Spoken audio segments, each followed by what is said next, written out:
Reading is a lost art. Reading is an activity that entails more than the mere following of words on a page.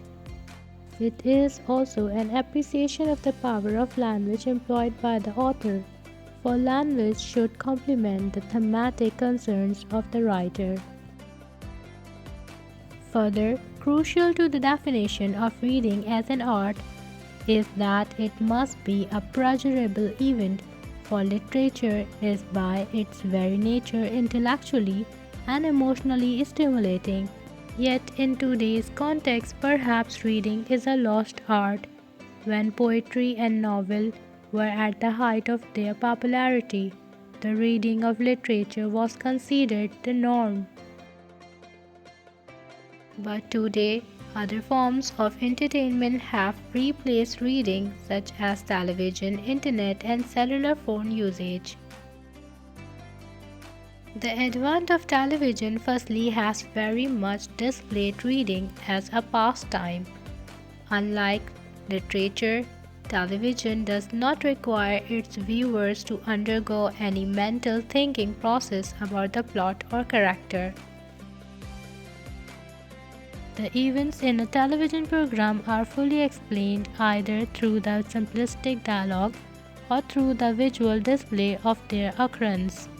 This not only neglects the power of language, but it also strips away the thought process as well as the imagination that one would require if one were reading a novel.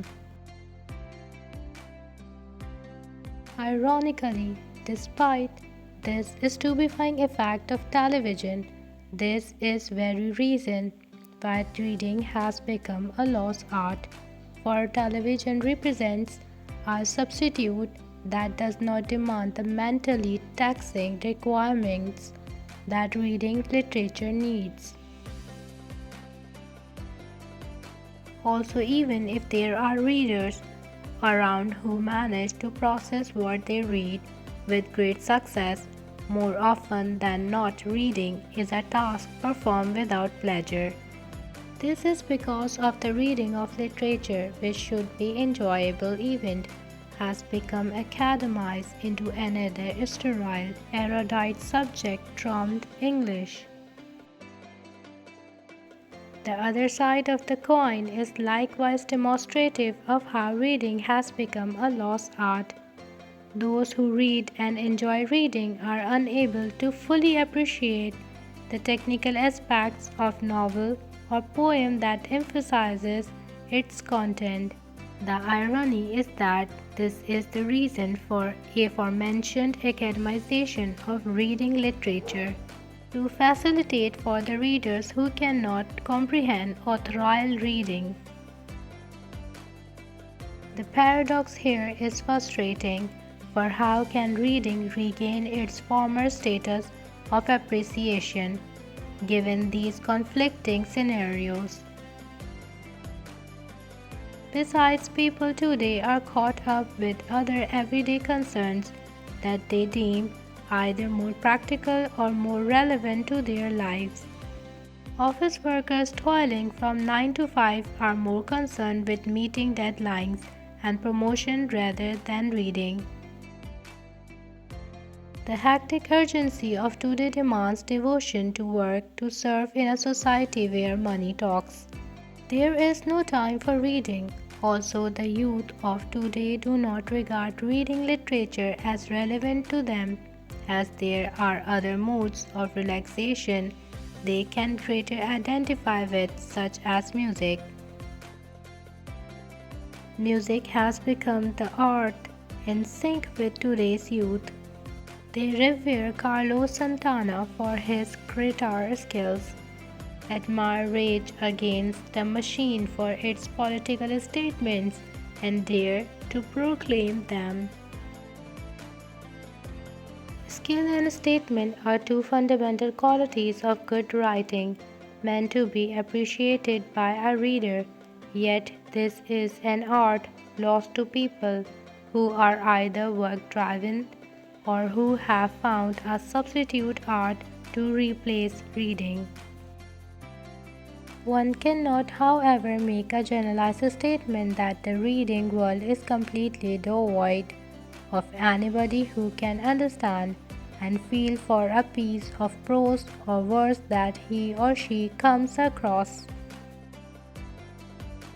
The appreciative skills of these people manifest themselves in the many awards that are given out to noble and outstanding authors and poets, a few of which include the Whitbread and Pulitzer Prizes.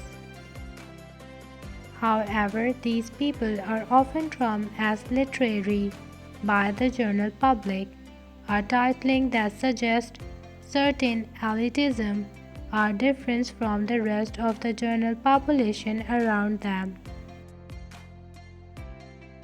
This demonstrates that these literary persons are merely the remnant who holds on to the art of reading, an anomaly rather than the standard norms.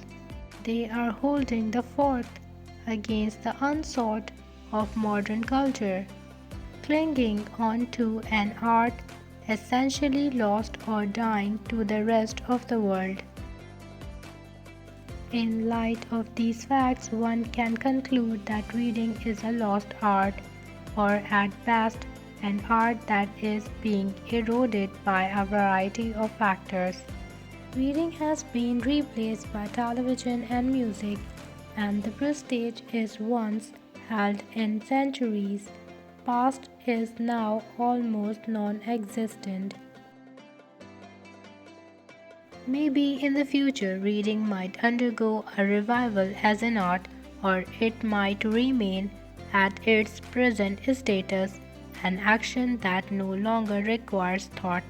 The later prediction is more probable given the present circumstances. Still, one might hope that the lost art of reading would not remain lost forever.